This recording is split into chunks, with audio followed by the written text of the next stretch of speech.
Let's now learn about the new operator with the funny name of Nullish Coalescing operator. So in the last video, we used the OR operator to set a default value in case that the first value was a falsy value. So let me bring back that code here actually. So this one, but we're only interested in the OR operator here. So let's call this one simply guest. And so let's again remember what happens here, which is when we set numGuests to 0, then JavaScript will still take this default value here and assign it to guests, because 0 is a falsy value now, and so therefore we go to the second operand. However, fortunately for us, there is a very good solution to this. And that's the new operator with the very weird name of Nullish Coalescing operator. It's an operator that was introduced in ES 2020, and it works like this.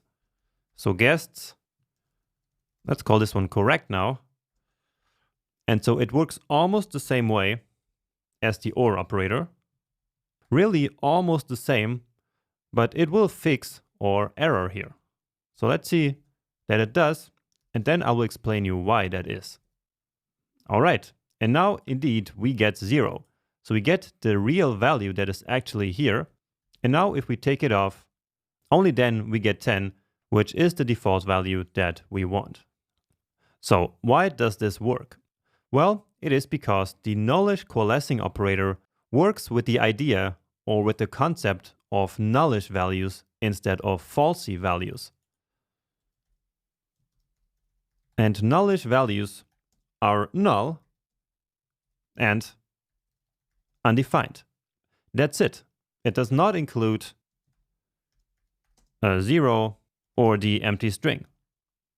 So basically, for the Nullish Coalescing operator, it is as if the 0 and the empty string were not falsy values and were instead truthy values as well.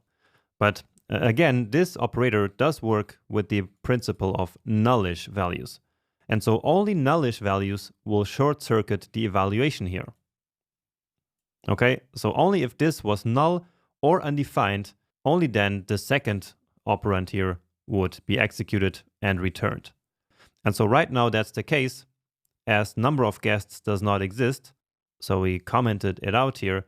And so now it is undefined. And so only then the evaluation continues. But again, as we put it back, it now is 0, and 0 is not a nullish value, and therefore the evaluation here is short-circuited, and immediately this first non-nullish value is returned.